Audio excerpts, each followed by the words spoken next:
tonight is a bit of an invitation into something that kind of clarified for us, probably even, and Martin and Sue will be really used to this, it's the ones who've traveled with us the longest, things that suddenly clarify in a couple of days, and then we like shoot something out there. So that's kind of what we're doing. But hopefully it's good. So I'm going to share I've become a PowerPoint person. Like 15 years too late. But yeah, but right, I wanted to share this. So I think it's this one. Oh, there we go. Yeah, I was sharing yesterday. I didn't actually expect that. Well, yeah, I took so. Sorry, I'm not a very good. I'm not a very good PowerPoint person, but there we go. Anyway, so yesterday at our gathering, we were just looking at the story that we all know really well about Mary, like the angel Gabriel talking to Mary about she's going to have a baby called Jesus who will be God and King of the world, which was probably quite a surprise for Mary at the time. But I read it in the Passion Translation, and there were a few kind of verses and ways that it said in there that really jumped out at me, and just that whole dynamic of God encountering Mary and having this like incredible promise and thing that he wanted to do through her that was totally beyond her, but actually it comes from his delighting in her.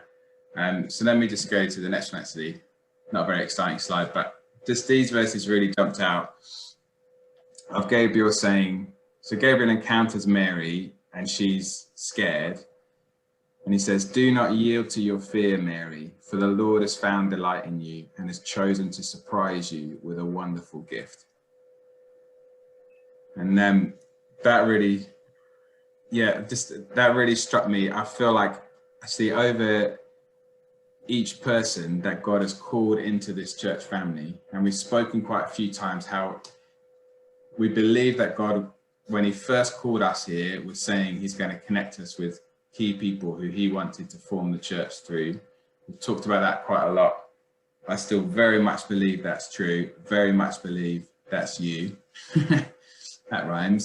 And but I feel like it's significant that the people that he's connecting to form this church are like people with vision, people with dreams, people where God is moving in you, whether you're already seeing stuff happen, like with you, Georgina, like you're on that seeing dream become reality, or whether we're in a place of actually there's something stirring and has been stirring for a long time, and maybe we're not yet seeing it happen, but we know that there's something in there. And just feel like a really key word at the moment, speaking over us, do not yield to your fear, because those fears will pop in. Don't yield to that, for the Lord has found delight in you and has chosen to surprise you with a wonderful gift. And I think that's for us at the moment in this little season of, it's almost a really conscious, intentional choice to not yield to fear. Those thoughts will come, but don't give it time. Yield to the truth that God delights in you, in me, and that's where we start. And then Gabriel gives that promise of you're going to have a baby, he's going to be God's son, like he's going to become king of the kingdom forever. Mary says, but how can this happen? I am a virgin, which is a fair enough question. But I feel like Mm. for all of us, of how can this happen? I am fill in the blank, whatever. I'm too tired. I don't have enough. I'm too whatever it is. And almost like the answer to all of those is the Holy Spirit will come upon you. And like, not one promise from God is empty of power, for nothing is impossible with God. And there's a call for us to stand in that truth. And then Mary's response is, I'm the Lord's servant. I accept whatever he has for me. I should say, may everything you've told me come to pass. So I feel like there's this like surrendering. So we talked yesterday about actually like, what is it? What's God put in our hands and our heart that he actually is a promise from him. But the way we see it happen is that we hand it over to him and then trust it to him and see what happens. And then the reason I put this verse on here, this is the first, that story is the first time you see Mary get filled with the Spirit. But then you see her get filled with the Spirit again, but it's at the day of Pentecost. And in Acts chapter 1, after Jesus has ascended, so after that promise that Gabriel gave that this baby would become king forever, like that has just been fulfilled, because he died, he rose again, he ascended, he's seated on the throne. And then Jesus gives a promise, you will be my witnesses everywhere in the whole world, but wait for the Spirit. And then you read that the disciples, like the 11 remaining disciples, are all mentioned by name. And then it says there were some other women there, there were Jesus's brothers there, and the only other person mentioned by name in Acts chapter 1 is Mary, the mother of Jesus. So you find that after that whole journey, you find her again with a promise, not knowing how it happens, waiting for the gift of the Spirit. But this time, it's not just her who's going to get filled with the Spirit, but it's this new church community. It's this little group that Jesus brought together, who get filled with the Spirit. They've been given a mission and a promise. It's way bigger than them, but it happens when they're filled with the Spirit. And that comes when all of them were united in prayer. And then I love this way of putting it, and gripped with one passion, interceding night and day. And I feel when we've been praying recently, I feel like as a church family, we're in a moment now of this becoming like us together getting gripped with one passion for the church that God is birthing here. And in one sense, to like oversimplify the journey, it feels a bit like we were called, gathered some like beautiful team from Woodford and came down here connecting and sharing vision that we had formed and then helped shape with our little group. And then God's been connecting us and bringing people in, like you, Georgina, you, Merle, Bain and Yvonette. Like it was a like appointment to a role, but definitely a God thing. Like the God connection. James and Danielle, like, you know, Fatima, Sammy, there's others as well who God's been connecting. And part of that connecting is having something in the vision resonates and is shared. But I feel like this is now a moment where but I feel like actually it's a time for us as this little group to step into shaping this church genuinely together, if that makes sense. So it's not about Sam and Anna's vision that different people buy in, but actually we as a little community find what is God saying to us.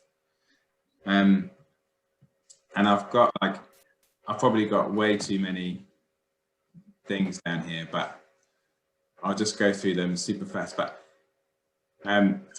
so in one sense, so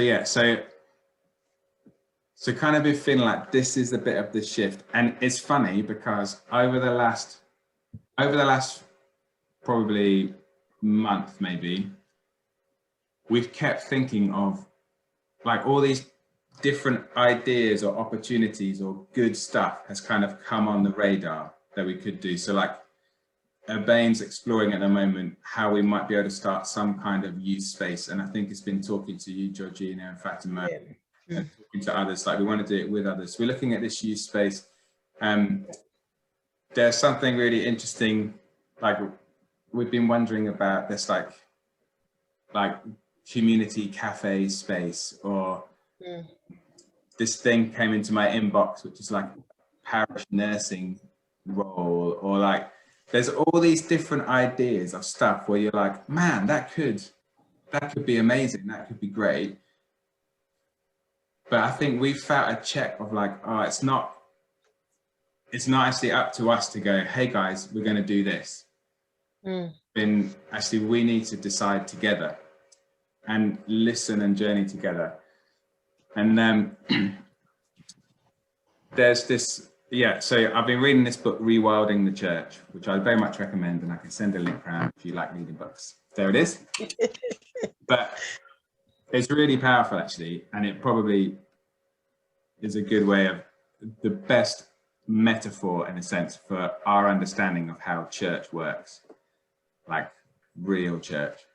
But one of the things it talks about is like as groups of disciples, we need to learn how to listen together and a shared understanding of God. Like what, oh man, I've really typed this badly.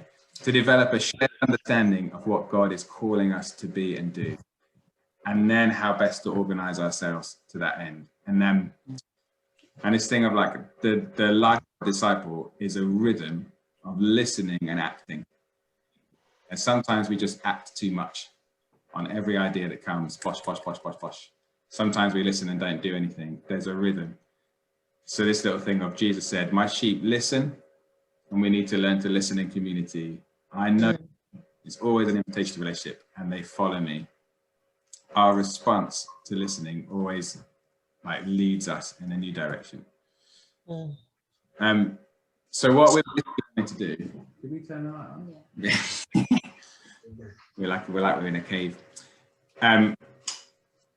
This is potentially a bit of a long way of saying we'd like to invite everyone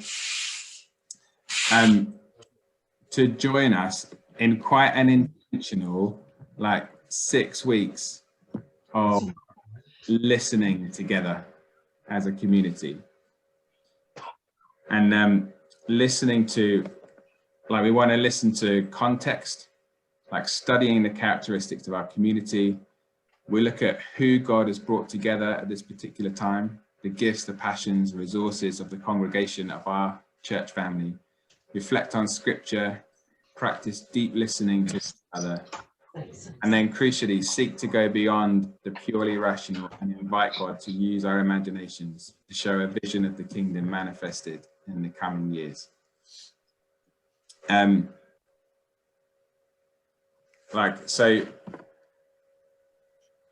So what we're wanting to do is over the next 6 weeks, take time in a really like practical way to almost do what you would kind of do if we could take like a weekend away together or something like that and get some extended time, which we obviously can't do. But do it bit by bit over the next few weeks, to really make space where it's not going to be like me and Anna, or like me, Anna, and Bain saying, here's what we're doing, guys, what do you think? But it's about us coming together to get to know each other more, and so some of the bits I've got down here are the kind of things we'd be looking at, like our understanding of God and what he's doing around us, our experience of him, our understanding of each other, like what has God put in our hands, where are we, our understanding of our community, and then actually dreaming dreams of what is the church that God wants here? What is God wanting to do here? And bring, like, when we're talking about church, it's not necessarily like, it's not just about our church gatherings. What do we want a Sunday gathering to look like? It's church is the community of people who God put in different places.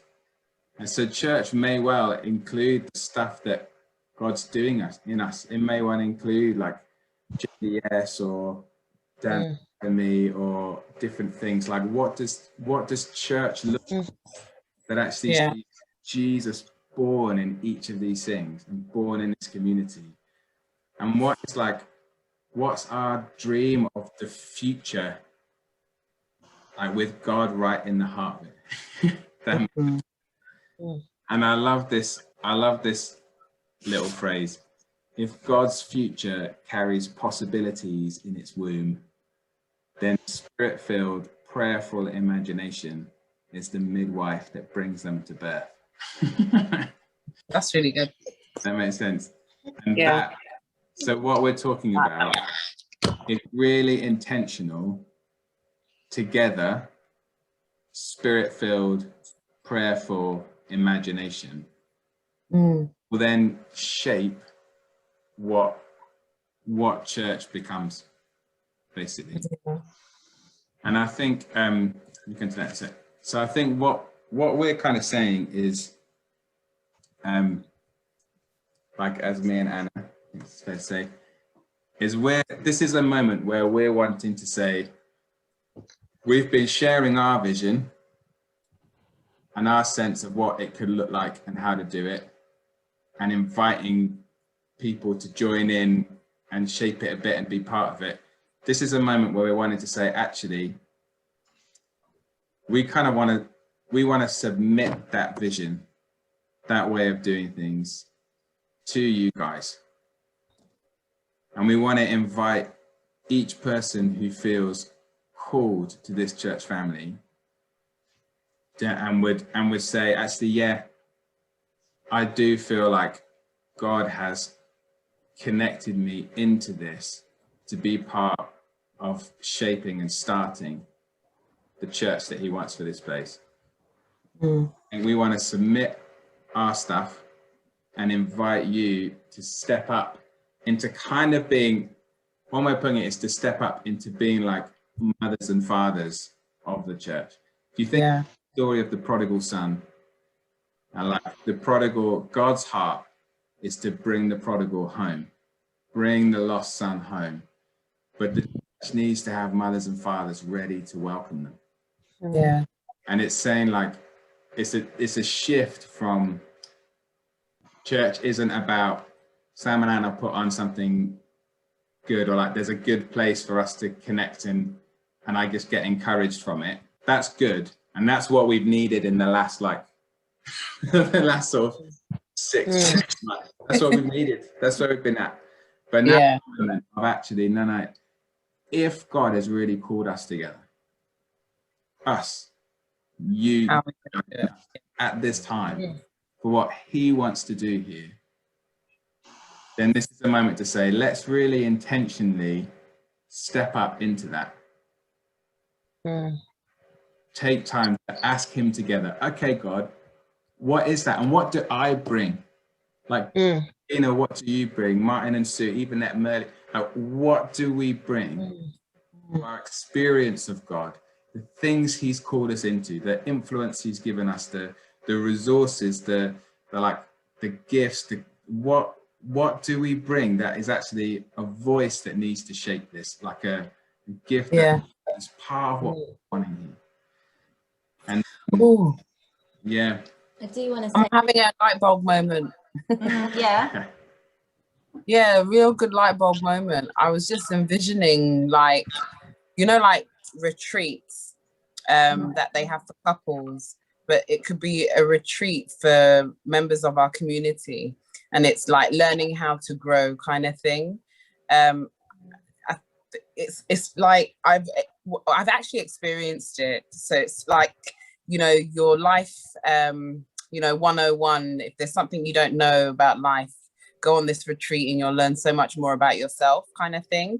And where people are more experienced, like, you know, Martin of Sue or Maggie and Randall, where, you know, they understand what it means to be married and live together and, you know, do things together and what keeps, you know, a great marriage and things like that, then you kind of learn pieces from them. And just like parenting as well, you learn a skill of how to parent and build children up in the Lord, because sometimes it's difficult for single mothers or women, you know, who are either not afraid with, you know, the practicalities of following Christ. How would you do it in the midst of, you know, what's going on now in life? How do you pick up where you are and just get on? But I think, yeah, there is a big calling, especially in Riverside. And I think now that we become more of a church to one another, we get to know these things that people are yearning for. And I think that's what the hub is there to, you know, to kind of bring people in and help them grow. I mean, that was just a light bulb moment for me. That's great. Yeah. And I think, like, maybe write that down, Melly. I think like, there's some of these things where it's about, I see the next 6 weeks in particular, it's like an intentional moment of asking God for these things and then working out.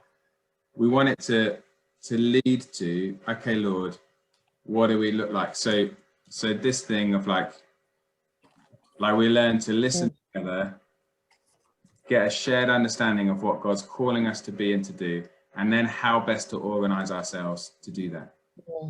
And so things like that retreat day, even things like, you know, we're setting this up and we're putting stuff in place of our like monthly gatherings, hubs, all of this. In one sense, this is like how we're beginning, it's how we're connecting, but actually quite genuinely saying, if, you know, in this 6 weeks, if God says do something different, if actually as a community together, we're feeling like, no, we need to start like this, or it needs to look like that, then these things, we surrender these things to Jesus, basically, like together.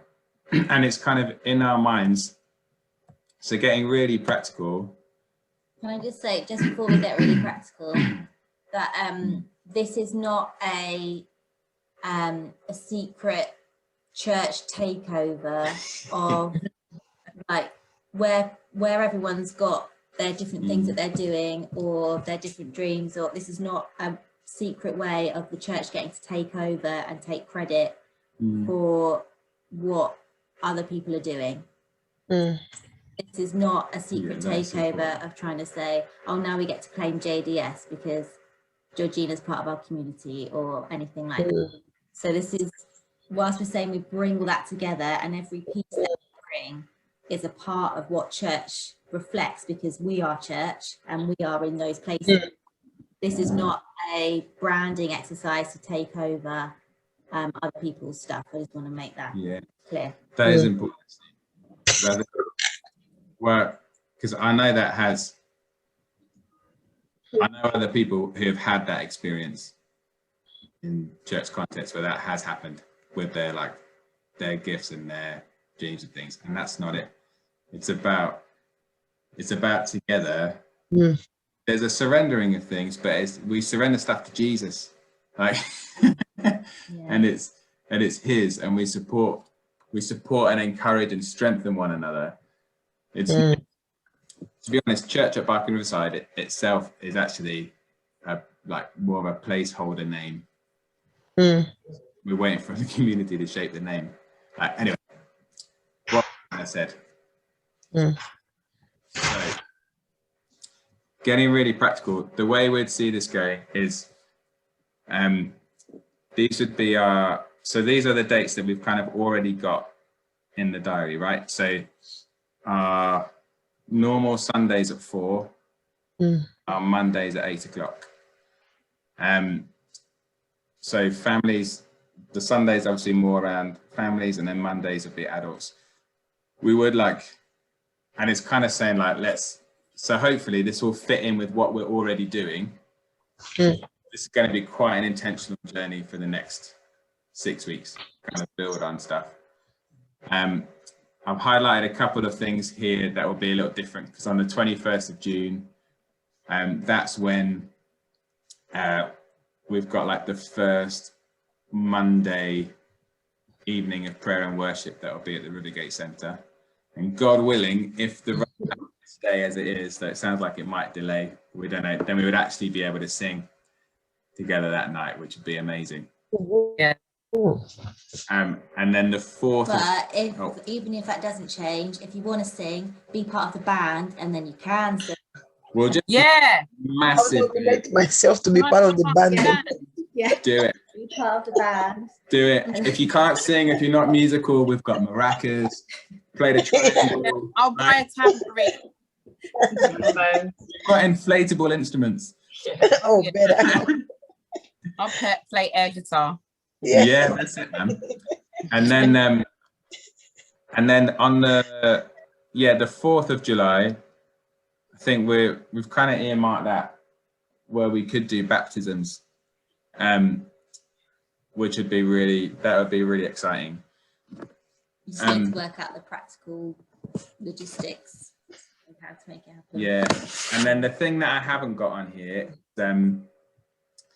is like we've got, so hopefully you'll be aware, we've been talking about the last kind of weekend of July doing like a festival weekend, and our hope would be there's sort of at least the day that is more for the community, but then if we could get some time, maybe some more extended time as a church family together, and that would give us a moment actually to bring this journey together and really like put out there, okay, so what are we looking at?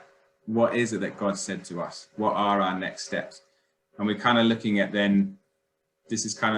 so from September, what is church at Barking Riverside going to look like? Like what is God calling us to, in a way that actually this little community become like mothers and fathers of a church family that is ready to really embrace and reach out and be there for our whole community in the way that God's calling us to do.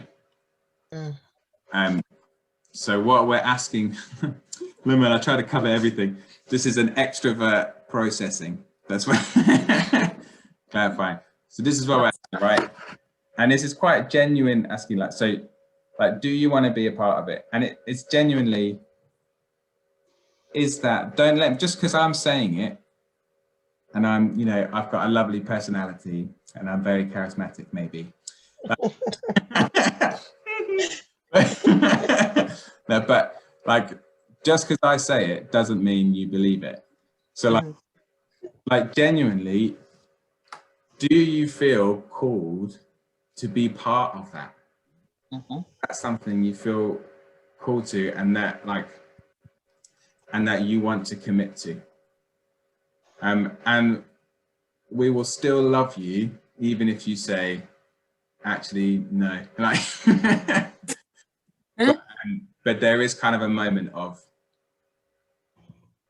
if we are, and we do think that, then now's the time for us to do it. And I'm not expecting you to say right now, by the way. So like, so you've got time to process. And then very practically, can you make those dates and times work? Do they work for you to do one of those? And ideally, I think it would be quite good if all the adults, or at least most of the adults, were able to do the Monday nights, because we'll have a different type of conversation than we can have on a Sunday, but we want to involve the kids in it as well. And also, is there anyone else that you want to invite? Something that we can actually put out there as saying, look, we're about to do this journey of exploring and discerning like how God wants to shape this church. There might be people that you're connected with and we aren't, who God is actually calling. Just because they haven't connected with us already, they're not people that he's got in mind. So please do and pray, like, actually, is there someone I know who God might be calling to this, or might want to be part of dreaming about, planning, thinking through what church at Barking Riverside can look like. Please do invite them, but you need to do it this week, because it's we're gonna kick off on Sunday, Monday. So that's my thing. I'm gonna stop sharing and I'm gonna start recording there.